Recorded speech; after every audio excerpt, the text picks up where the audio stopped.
Nah, selanjutnya poin yang selanjutnya kita pelajari adalah terkait dengan gerak lurus. Nah, gerak lurus ini ada dua. Yang pertama ada namanya gerak lurus beraturan atau GLB, dan yang kedua ada gerak lurus berubah beraturan atau GLBB.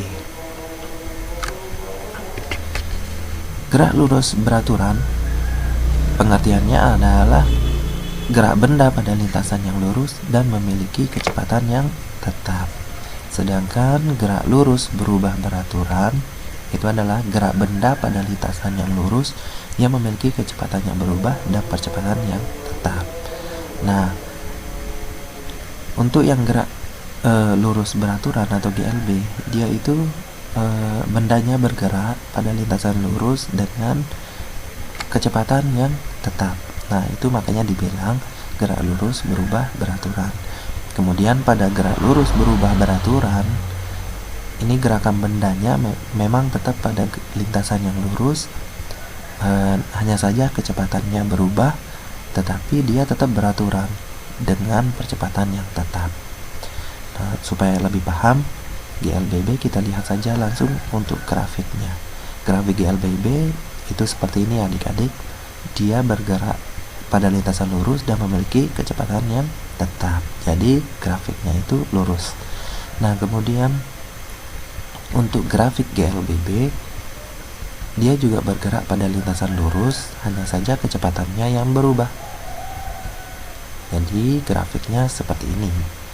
Nah, untuk contohnya pada gerak lurus beraturan atau GLB, contohnya adalah mobil yang dikendarai di jalanan dengan satuan kilometer, dan T-nya itu adalah waktunya dengan satuan jam.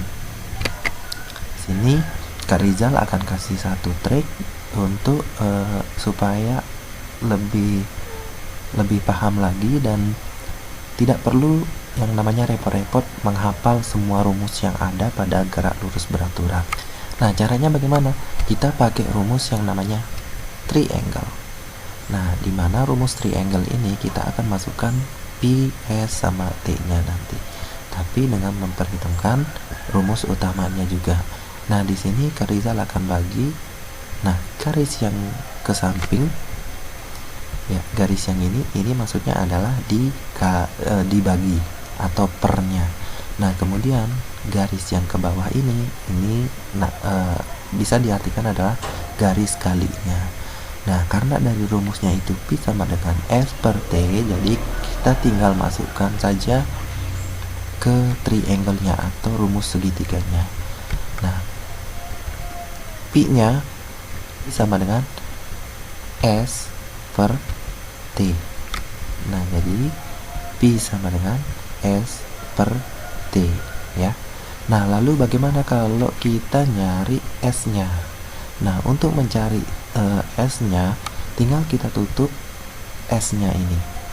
Kalau s-nya yang ditanya, kita tutup s-nya, berarti sisa pi sama t. Nah, tapi karena di sini ada garisnya, berarti pi kali t, atau kita tuliskan saja s sama dengan pi kali t.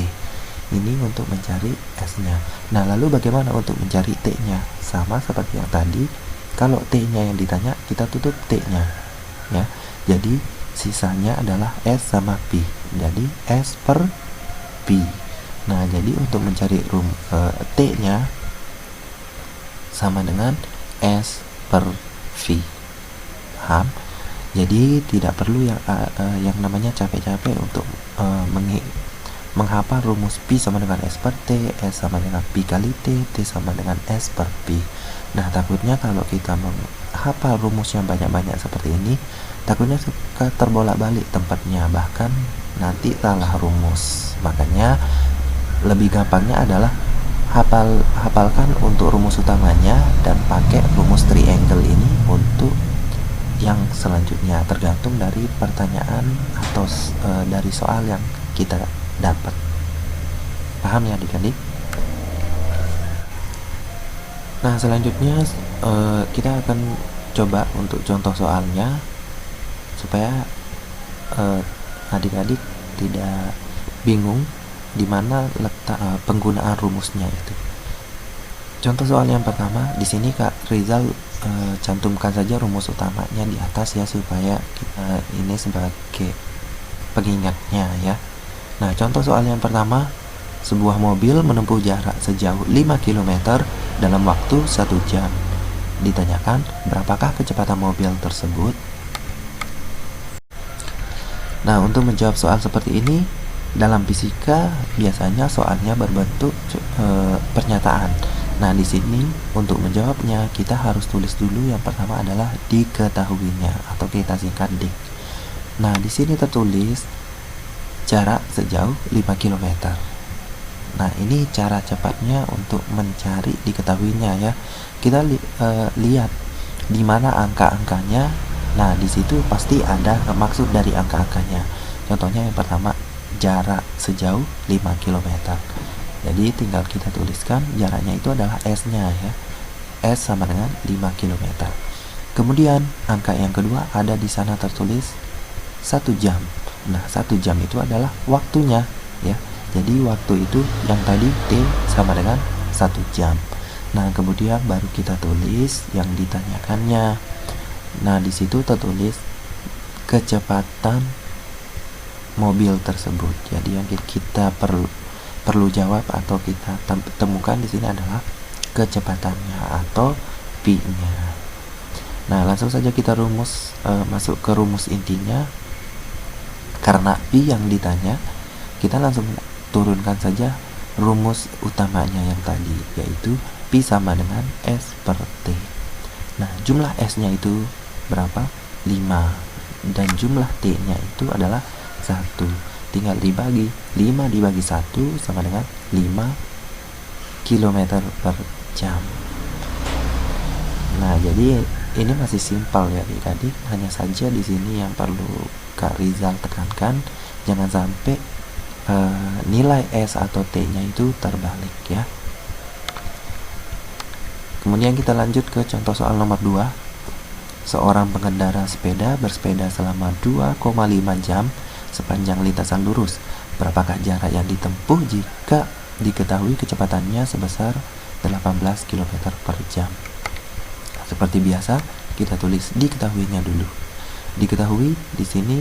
Nah, sama seperti tadi, kita lihat di mana letak bilangannya. Di sini selama 2,5 jam. Berarti ini sudah jelas adalah waktunya. Jadi kita tulis T sama dengan 2,5 jam.